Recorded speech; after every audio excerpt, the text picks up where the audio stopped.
नमस्कार दोस्तों, आज हम डिस्कशन करेंगे आरबीआई के बारे में। आरबीआई के बारे में जानेंगे सबसे पहले कि ये इनको बैंकों का बैंक या सरकारी बैंक भी के नाम से भी जाना जाता है। आरबीआई आरबीआई की स्थापना 1 अप्रैल 1935 को यंग हिल्टन नाम के आयोग के सिफारिश पर और 1934 अधिनियम के तहत हुई थी, जो इसका वर्तमान मुख्यालय आपका मुंबई है। और ये आगे इसके बारे में डिस्कशन करेंगे कि इनका कार्य क्या है, ये क्या कार्य करता है, और इसके बारे में जानने के साथ साथ इनके अध्यक्ष हैं, इनके वर्तमान अध्यक्ष हैं, इनके डिप्टी गवर्नर, विभिन्न प्रकार की जो इनसे उठते हुए सवाल हैं उनके बारे में डिस्कशन करेंगे। सबसे पहले जानेंगे किस कमेटी या किस सिफारिश के तहत इसकी स्थापना की गई। तो इसकी स्थापना की गई थी, एक आयोग था, यंग हिल्टन नाम से आयोग था, कोई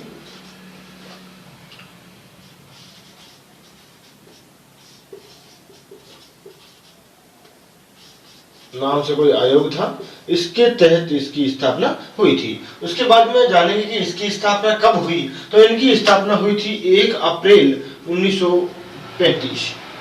1 अप्रैल 1935। उस बाद में जानेंगे कि किस अधिनियम के तहत हुई थी। तो इनकी स्थापना हुई थी, अधिनियम था 1934 का, अधिनियम 1934 के तहत इसकी स्थापना हुई थी। और इनका वर्तमान मुख्यालय है, जो आपका मुख्यालय वर्तमान का मुंबई है।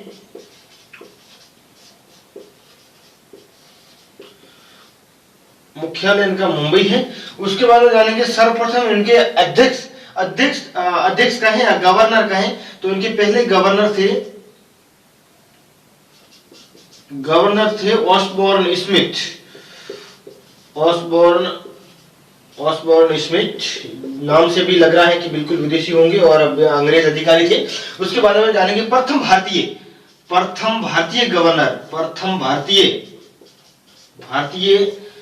भारतीय गवर्नर थे आपके सी डी देशमुख।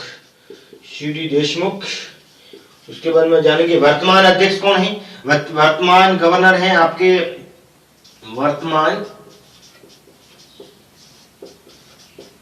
वर्तमान गवर्नर हैं जो शक्तिकांत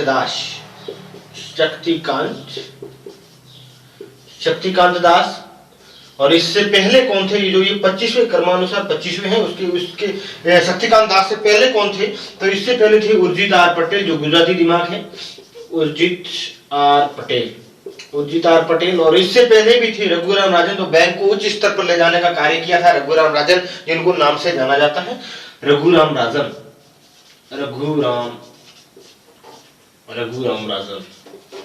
ये थे 24वें नंबर के, और ये क्रमानुसार थे 23वें नंबर, 23, 24, 25। उसके बारे में जानेंगे कि गवर्नर एक ही होता है या इनके और अन्य सदस्य होते हैं। तो वो होते हैं, एक गवर्नर एक ही होता है, चाहे डिप्टी गवर्नर होते हैं, उनके बारे में जानेंगे। और जानना जरूरी तो नहीं है, लेकिन जो आज 31 मार्च 2020 को है, जो एक विश्वनाथ आनंद नाम से हैं, जो 4 डिप्टी गवर्नर हैं, वो रिटायर हो रहे हैं। तो उसके बारे में भी जानेंगे, 4 डिप्टी गवर्नर के बारे में। ये तो गवर्नर हो गया, और एक है 4 डिप्टी गवर्नर। 4 डिप्टी गवर्नर जो पहले हैं विश्वनाथ आनंद,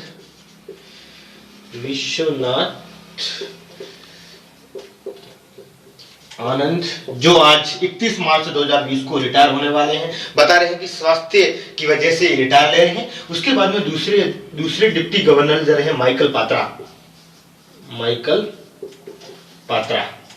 ये 4 डिप्टी गवर्नर। और तीसरे हैं आपके बीपी कानूंगो। और चौथे नंबर के हैं महेश कुमार।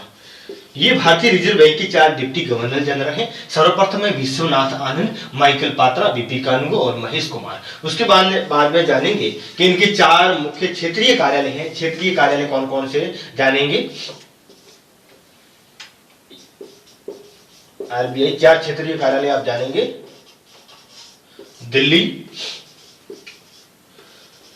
कलकत्ता दीदी की नगरी, चेन्नई जो तमिलनाडु में पड़ता है, इसका प्राचीन नाम मद्रास था। उसके बाद में आपका हो गया कलकत्ता, और यहाँ आ गया मुंबई। मुंबई महाराष्ट्र की राजधानी है। ये आरबीआई के 4 क्षेत्रीय कार्यालय हैं। आरबीआई का मुख्य कार्यालय मुंबई में है। उसके बाद में जानेंगे कि आरबीआई की राष्ट्रीयकरण कब हुआ। राष्ट्रीयकरण का मतलब होता है बिल्कुल आरबीआई सरकार के अंडर में कहें या सरकार के अधीन कहें तो ये हुई थी 1 जनवरी 1949, बिल्कुल न्यू वर्ष के दिन 1949 को आरबीआई का राष्ट्रीयकरण हुआ था। और राज्यकरण कहे तो यदि कोई विदेशी नागरिक है तो वो भारत में प्रवेश करता है तो नागरिकों का हमेशा राज्यकरण होता है। और बैंकों या ऐसी संस्था या स्कूल कुछ भी कहे तो उनका हमेशा राष्ट्रीयकरण होता है। ठीक है। उसके बारे में जानेंगे कि सबसे पहले आपका भारतीय वित्त मंत्रालय नहीं, पहले जानेंगे कि बैंक का कार्य क्या है।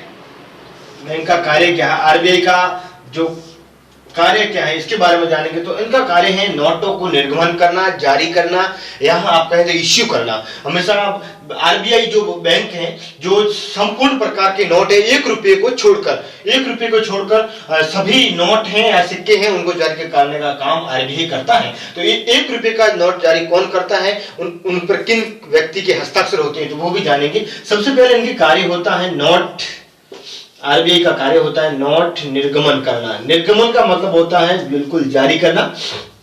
निर्गमन या जारी कहें या फिर इश्यू कह सकते हैं इनका कार्य होता है। ये पहला इनका कार्य है। उनको दूसरा कार्य है इनका विदेशी मुद्रा का संरक्षण करना।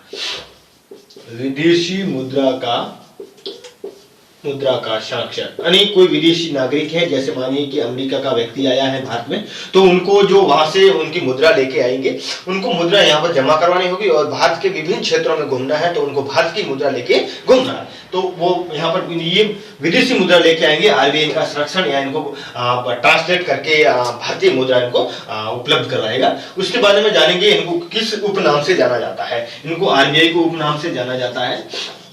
आरबीआई को उपनाम से जाना जाता है बैंकों का बैंक। उसके बाद में इनको जाना जाता है सरकारी बैंकों का बैंक या सरकारी बैंकों का बाप कहें, सरकारी बैंकों का बैंक। उसके बाद में ये जानेंगे कि जो 1 रुपये का नोट होता है वो कौन जारी करता है तो वो भी जानेंगे अपन जो 1 रुपया। सबसे पहले जानेंगे जो 1 रुपया होता है ये भारतीय मुद्रा का प्रतीक है। इनका नामकरण क्या था, उदय कुमार नाम से व्यक्ति थे। उदय कुमार इनको रजनीकांत के नाम से भी जाने जाते हैं। रजनीकांत एक अभिनेता है, उनके जैसा इनका आचरण व्यवहार है, इनकी वजह से इनको रजनीकांत के नाम से भी जाना जाता है। ये भारतीय मुद्रा का प्रतीक है जो रुपये को इस प्रकार से दर्शाया जाता है। लेकिन भारतीय मुद्रा है रुपया का नामकरण शेषशाह सूरी ने 1540 और 45 के मध्य इन भारतीय मुद्रा जो रुपया है इनका नामकरण किया गया था। और इसके बाद में जानेंगे कि वित्त मंत्रालय